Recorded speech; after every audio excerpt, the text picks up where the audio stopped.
હજુ સુધી એનડીઆરએફ સાહેબ બીજા 30 વધારી દેવાતા સાહેબ 3 દિવસની આગાહીનો માહોલ આપણને અગાઉથી ખ્યાલ છે સાહેબ. આપણે એટલું બધું સંશોધનાત્મક રીતે ચાલતા હોઈએ તો સાહેબ આ વસ્તુ બી જરૂરી છે ને. અત્યારે જેટલું શક્ય બને એટલું કરો સાહેબ. એ ફળિયા આ બે વિસ્તાર જે છે રાઠોડ અને સોલંકી છે ને બે બાજુનું સાહેબ પાછળ મીઠી વાવ છે મીઠી વાવ પાછળનો જે વિસ્તાર મીઠી વાવ વિસ્તાર છે એ પણ અત્યારે ડૂબાડૂબ છે સાહેબ.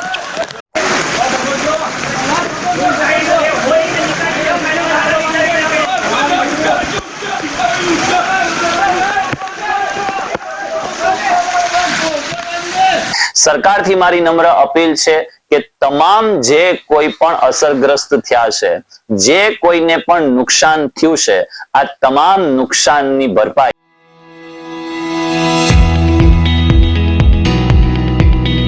મિત્રો સ્વાગત કરું છું આજના વિડીયોમાં. અને ઘણા સમય પછી આપણે વિડીયોના માધ્યમથી મળીએ છીએ.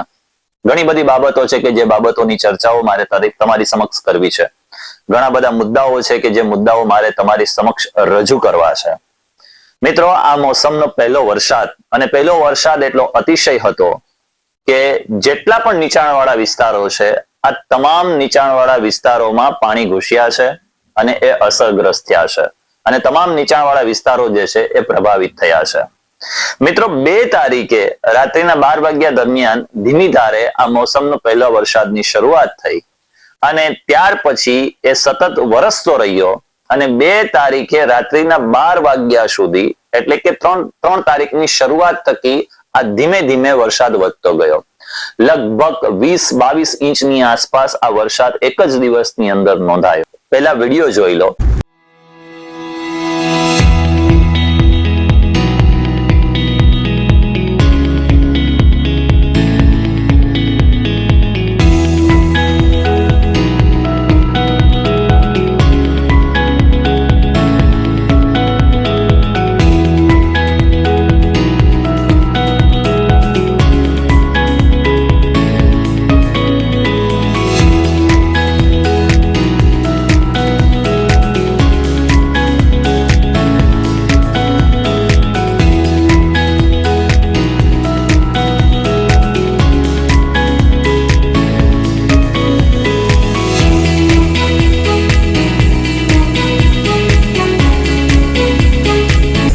આ જે વિડીયો છે એ તમામ 2 તારીખના છે કે 2 તારીખે જ્યાં પહેલેથી પાણી ભરાય જ છે ત્યાં પાણી ભરાયા હતા.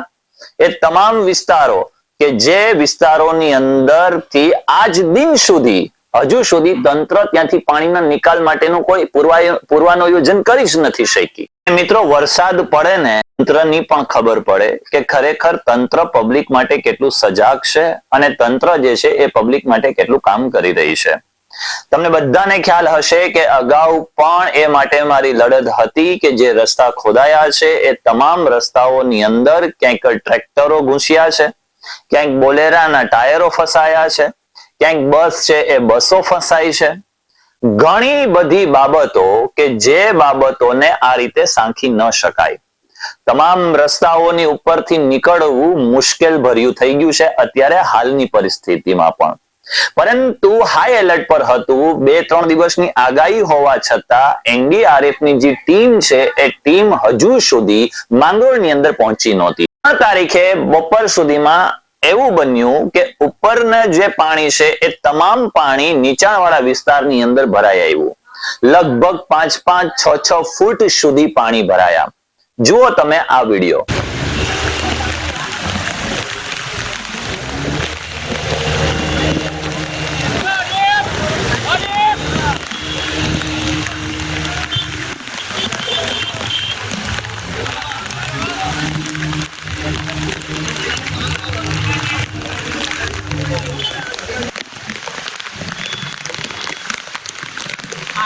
પાણી ના જડે પાણી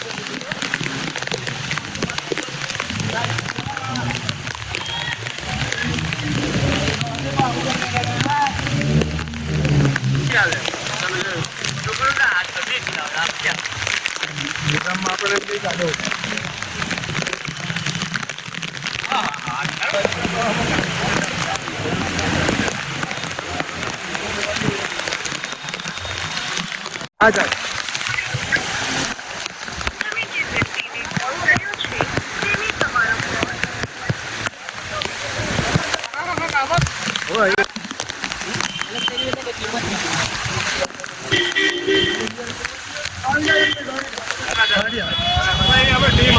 ની ટીમ હજી સુધી સવારની વાત છે, હજી સુધી NDRF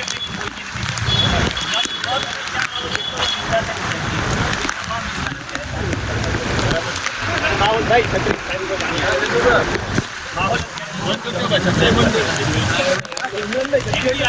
મોર્નિંગ થી માંડીને અત્યાર સુધી પહોંચી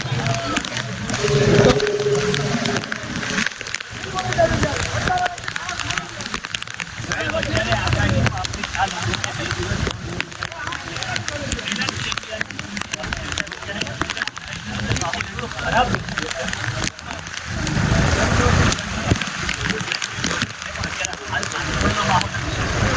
રાત્રિ દરમિયાન અંદર નીકાળી શકાય એમ નથી. અમે બધાએ ત્યાંથી નાણાં લઈને નીકળ્યા છે. આવી પોઝિશન છે. NDRF ની ટીમ વગર નીકળે એમ નથી સાહેબ. કોઈ એવા નથી કે બધા કરી શકાય. જેટલું શક્ય બને એટલું તમારી મહેરબાની થશે કે તંત્ર સજાગ રહે. કોઈ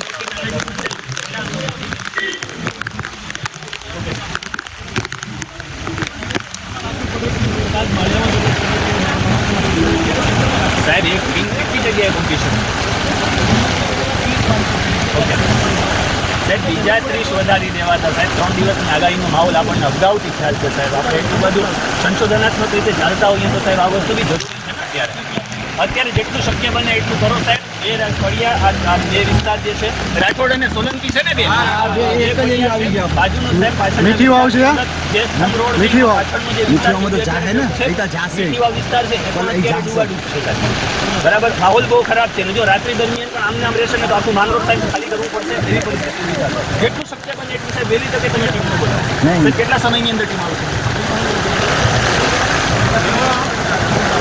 ઓકે ઓકે સર.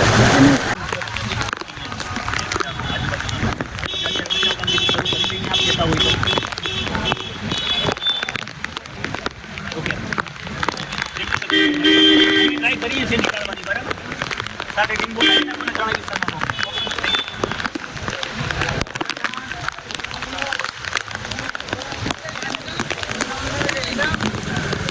છોકરાઓ છે ને એ બધા શરૂ કરી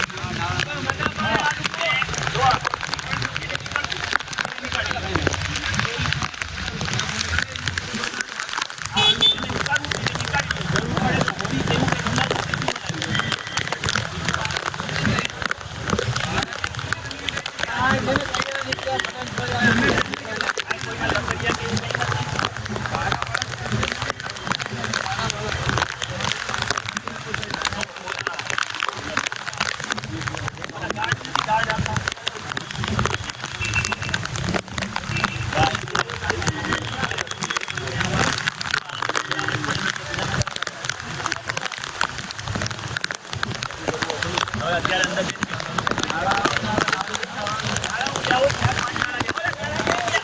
સાદિક પાસે સાદિક પાસે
હવે તો મોબાઈલ લે હું જાણી લઉં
તેની દરમિયાન લગભગ 5 વાગ્યાની આસપાસ મને એક વિસ્તારમાંથી ફોન આવે છે કે નિઝામ સર અહીંયા પરિસ્થિતિ બહુ અતિ ભયંકર થઈ છે.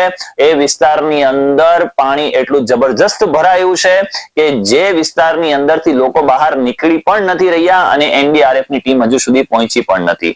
જિલ્લા કલેક્ટર સાહેબ અને મામલતદાર મેડમ આ બંને ત્યાં સ્થળ પર હાજર થયા. એ લોકો સમક્ષ જે કોઈ પણ રજૂઆતો હતી, જેટલા પણ નીચાણવાળા વિસ્તાર હતા, તમામ નીચાણવાળા વિસ્તારોની અંદર હજુ સુધી NDRF ની ટીમ કેમ ન મૂકવામાં આવી? NDRF ને ખાલી માત્ર 30 વ્યક્તિઓ છે, જે ટીમના 30 સભ્યો છે. આ 30 સભ્યો શું આ તમામ નીચાણવાળા વિસ્તારોની અંદર પહોંચી રહે? જોગાનું જોગ એવું કોઈ મોટી અઘટિત ઘટના ન બની, પરંતુ જો રાત્રે દરમિયાન કદાચ એ વરસાદ અતિશય વરસી જાત તો બને તેવું કે આખું માંગરોળ ખાલી કરવું પડત, આખા માંગરોળની અંદર પાણી ફરી વળત. ખરેખર આ તંત્રની ઘોર બેદરકારી છે, એ પણ સામે આવી છે.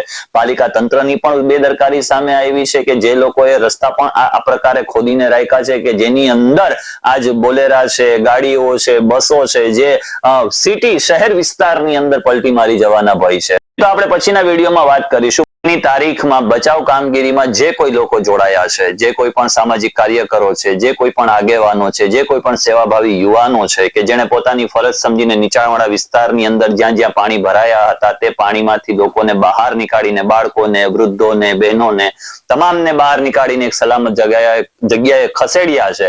સાથે જે લોકોએ પણ જે ફૂડ વિતરણ કર્યું છે, આ તમામ લોકોનો હું દિલથી ખૂબ ખૂબ આભાર માનું છું. તમે બધાએ સાબિત કરી દીધું છે કે તમે જે કોઈ પણ છો એ અસલી યોદ્ધાઓ છો. કે ચાહે માનવ સર્જિત કોઈ આપત્તિ હોય કે કુદરતી આપત્તિ હોય, તમામ પરિસ્થિતિઓમાં આપણે બધા એક સાથે છીએ. ઘણા બધા એવા વિસ્તારો છે કે જે વિસ્તારોની અંદર પણ હજુ સુધી ક્યાંય કોઈ પહોંચી નહીં શક્યું હોય. બની શકે કે રાત્રે દરમિયાનનો સામેની બાજુનો ફ્લો જબરજસ્ત આવતો હોય અને ત્યાં સુધી પહોંચવું કદાચ શક્ય ન પણ હોય, આવું પણ બની શકે. તો એ તમામને જતું કરજો. અત્યારે માહોલ એકદમ શાંત પડી ગયો છે. લગભગ નીચાણવાળા વિસ્તારની અંદર જ્યાં ક્યાંય પણ છે નીચાણવાળા વિસ્તારની અંદરથી લગભગ પાણી ખાલી થઈ ગયા હશે.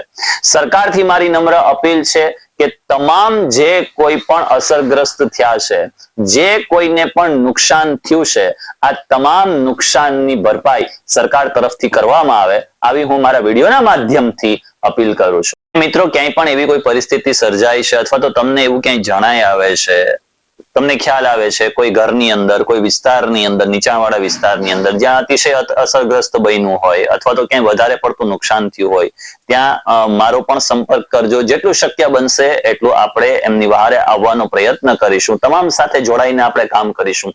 જાજા હાથ રળિયામડા આપણે બધા સાથે મળીને કામ કરીશું, જેથી કરીને ક્યાંક ને ક્યાંક કોઈક ને કોઈક સ્વરૂપે આપણે તમામને ક્યાંક ફાયદો પહોંચાડી શકીશું. છીએ નેક્સ્ટ વિડીયોની અંદર. ત્યાં સુધી ખુશ રહો, પરિવાર સાથે રહો, ખૂબ આનંદમય રહો, ખૂબ પ્રગતિ કરો. ધન્યવાદ.